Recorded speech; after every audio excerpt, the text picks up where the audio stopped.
So we come in our examination of Paul's letter to the Philippians to a point where Paul kind of suddenly changes the focus of the letter. He begins to talk about some travel plans that he has for two of his co-workers, Timothy and Epaphroditus. And it's almost as if, it seems as if he's kind of breaking into the thought of the passage. So, in fact, because of the fact that in the first century, the standard for writing letters was that you put this kind of information at the end of the letter. You didn't put it in the middle. And so some Bible scholars have looked at this and they said, well, Philippians is really two books, not one. Paul intended to end the book here. Somebody else added this stuff on the end. Well, okay, fine. If you want to believe that, fine. But I don't think you have a very good view of the scriptures. Paul, rather than being sidetracked here, I think Paul was deliberately holding up these two men as examples of what he has been teaching the Philippians throughout the letter. Now remember, Paul has been challenging them to live a life worthy of the gospel, to face persecution with joy, to be humble servants who put the needs of others before their own. And Paul has used Jesus and himself as examples. And perhaps Paul understood the inclination of people in these matters to discount their ability to follow such examples. Perhaps he's aware that people might say, well, it's impossible to follow the example of Jesus and Paul. I mean, after all, Jesus is the Son of God. And Paul, well, he's a specially chosen and empowered apostle of our Lord. So that's kind of a high bar. I can't be like them. And perhaps to counter that, Paul held up two very ordinary servants as examples. Timothy and Epaphroditus were not divine, and they weren't even apostles. They were just two ordinary guys who served God in extraordinary ways. And in the church, over the centuries, there has always been a need, and there always will be a need for people who are willing to serve and sacrifice to accomplish God's mission. And my aim today in this message is to encourage all of us by the example of Timothy and Epaphroditus. That's why it's called Two Men Worth Imitating. And I hope that we will be inspired by their example to serve God selflessly as they did.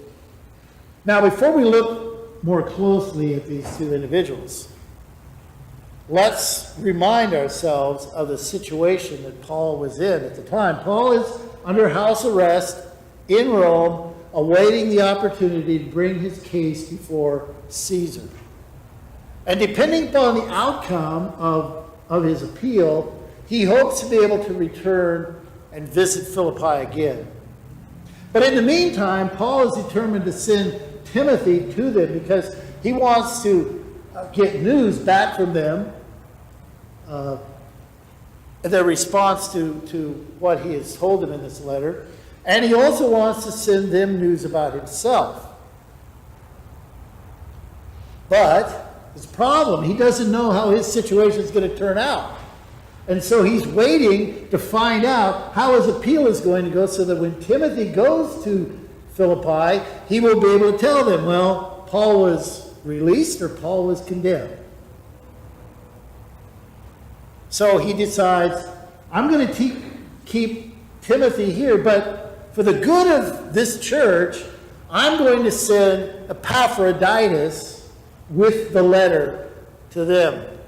So Epaphroditus will go immediately to Philippi, bearing the letter of the Philippians, and Timothy will follow later with news about Paul. So you get the travelogue taking place here. And as Paul explains these kind of mundane travel plans, he commends the godly characteristics of these two men, that they might be an example to the Philippians. So we're going to examine the specific things that Paul says about Timothy and Epaphroditus, why they are examples to us. Let's begin with Timothy. Now, very quickly, once again, let me give you a brief synopsis of Paul's relationship to Timothy, very special individual in Paul's life. Paul probably met Timothy when he came to Lystra during the first missionary journey. That's recorded for us in Acts chapter 14. Timothy likely became a Christian at that time. He was a very young man. Timothy's mother and grandmother were godly Jews, and they became Christians. Timothy's father was a Greek, a Gentile, and for whatever reason, we don't know why, he really doesn't play into the story very much, except just to mention that he is a Gentile. Maybe not a believer, not involved too much in Timothy's life. It was really his grandmother and his mother that were the great influences in Timothy's life. Years later, when Paul returns on his second missionary journey and he goes through the city of Lystra again, he finds Timothy, this young man, and Timothy has grown in the Lord, he's matured, he's become a leader in the church, and he's respected by all the saints, and Paul decides to take Timothy along with him on the second missionary journey. So Timothy joins Paul and Silas in Lystra, and then he travels with them. And he's in Philippi. Okay, wait till they go by. There we go. All right.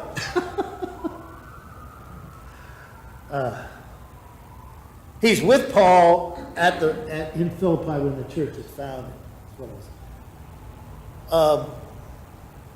Paul and Timothy enjoy a wonderful spiritual friendship, which Paul characterizes as a father-son relationship. He speaks of Timothy as his true son in the faith.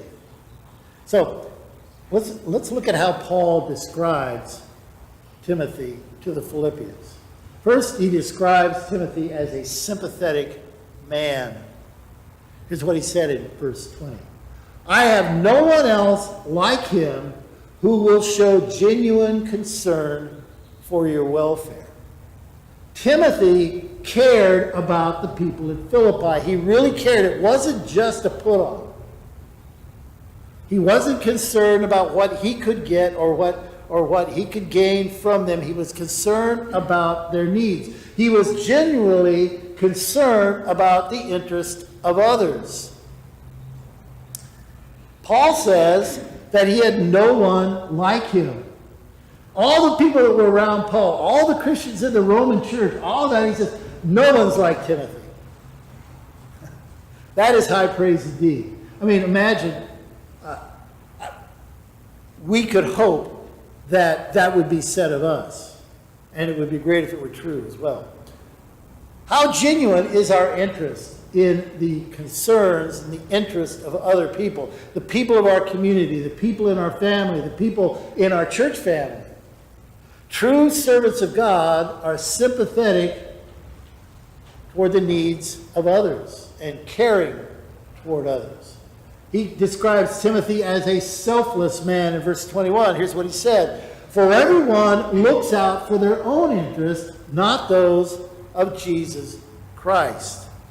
Now, let's be honest. Most of us, most of our thoughts, most of our concern is absorbed in our own needs. What we need, what we want, what it takes to make us happy, what it takes to make us fulfilled. And that, I mean, not necessarily anything wrong with that. You got to take care of yourself, right?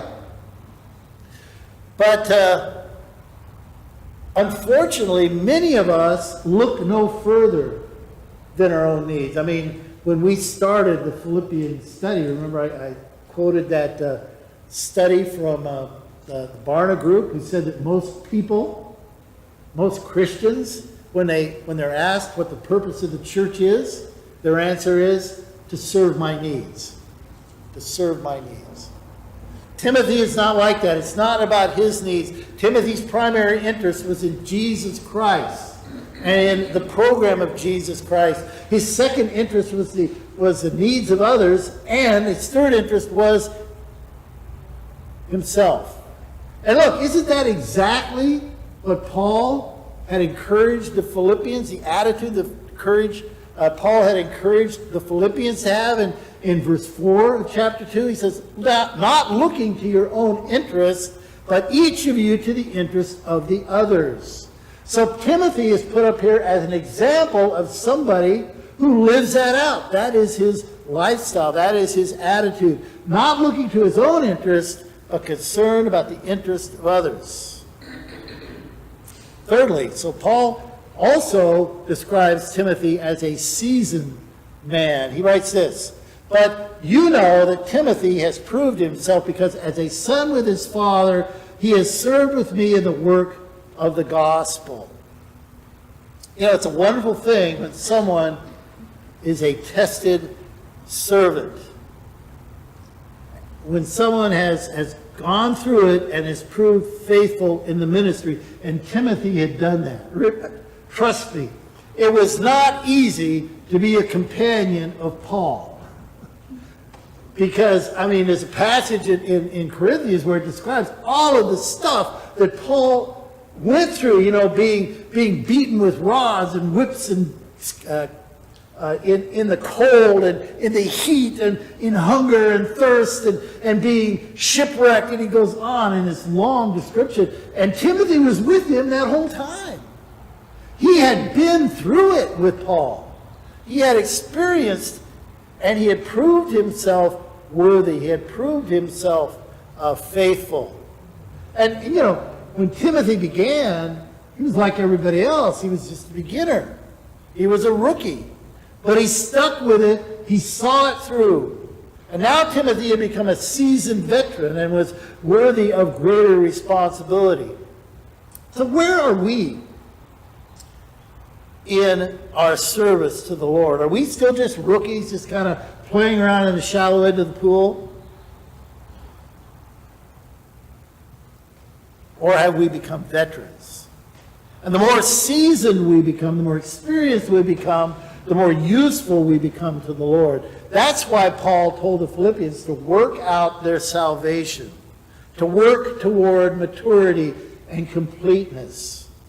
We need to keep on growing and become more experienced. And then when it comes to spiritual things, we need to never retire from our Christian service. Our roles may change as we age, but we must continue to do our part. So Timothy was a great example for them and for us because he was a sympathetic man, he was a selfless man, and he was a seasoned man. Epaphroditus was the second one that Paul mentions. Before we look at what Paul said about the example of Epaphroditus, we need to realize that we don't know very much about him. Almost nothing, in fact. We know that he was a member of the Philippian church and that he had become a servant of Paul. And when the Philippians heard that Paul was in prison in Rome, their hearts were moved to action, and they decided to send a financial gift to Paul by the hand of Epaphroditus. So Epaphroditus travels to Rome carrying this gift from the Philippian church. You know, the Philippians really, there was a real tight relationship between the Philippian church and Paul, and they many times donated, supported him financially in his ministry. And so this is one of those examples. They send Epaphroditus to Paul with a financial gift.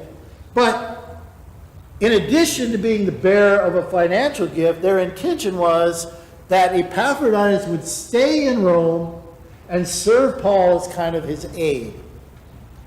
So it says a number of things about Epaphroditus, doesn't it? First of all, he's trustworthy. I mean, here's a guy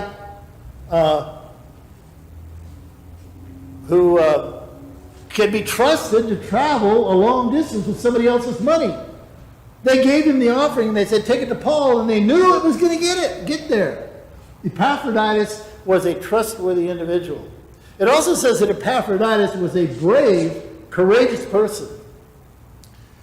You know, travel in those days wasn't like getting on a 747 and flying to wherever. It was, you know, and you're in the air for a couple hours and you're there. Travel from Philippi to Rome probably could take several weeks. And the travel was hazardous, overland or oversea.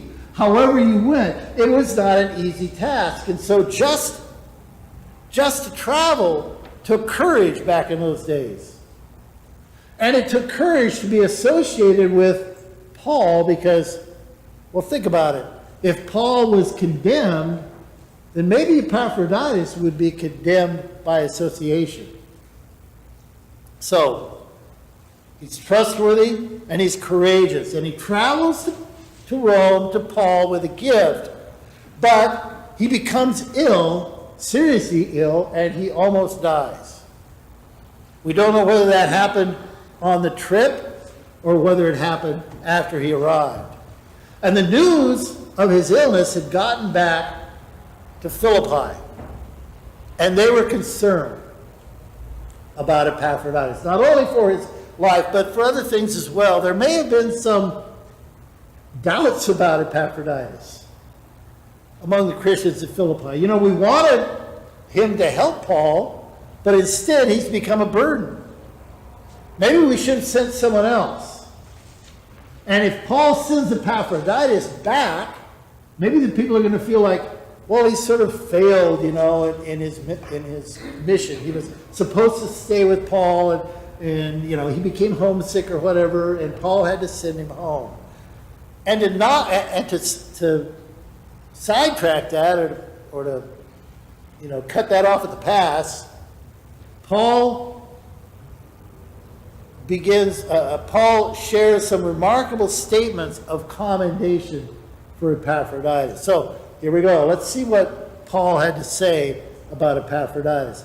He refers to Epaphroditus, or characterizes Epaphroditus, as a serving man. Paul wrote this in verse 25.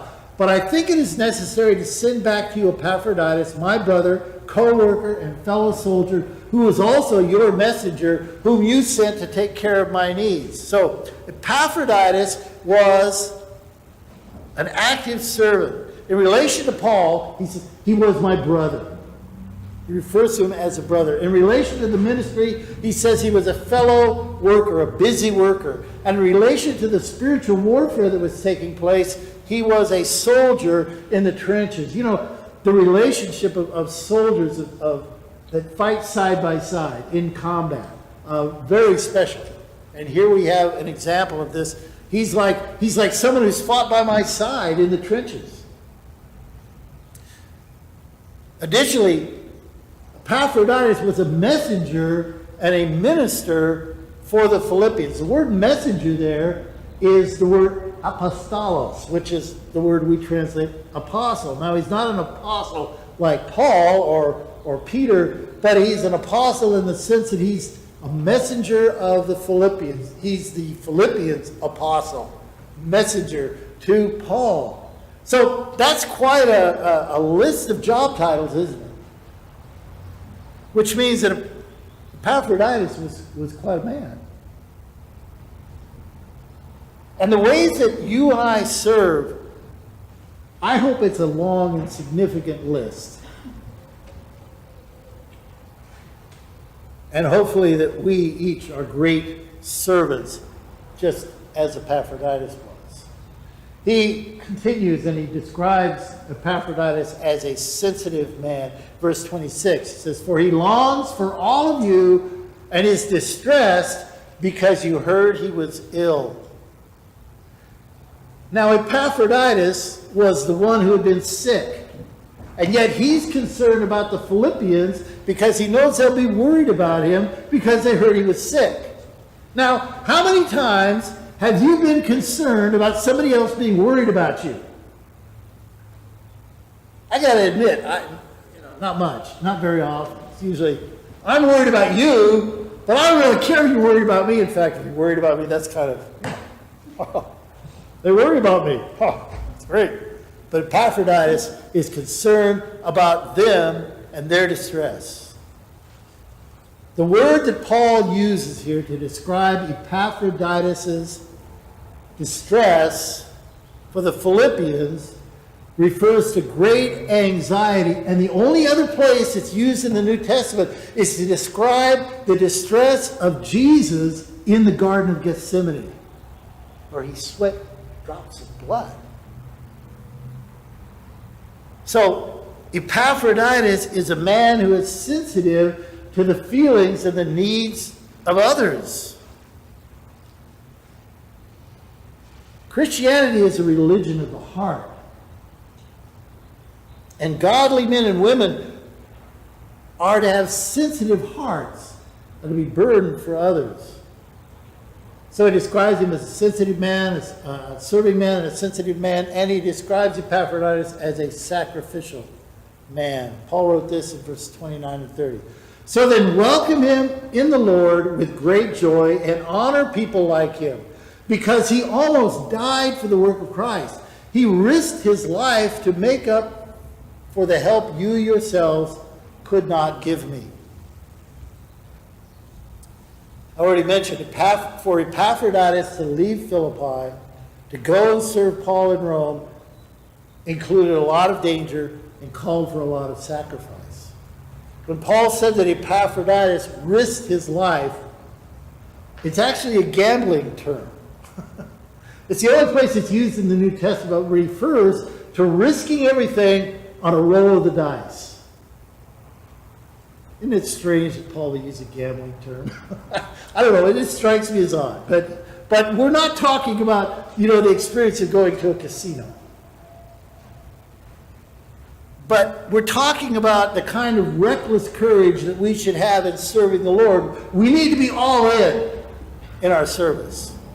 Our whole lives, even if it requires the risk, the loss of our lives.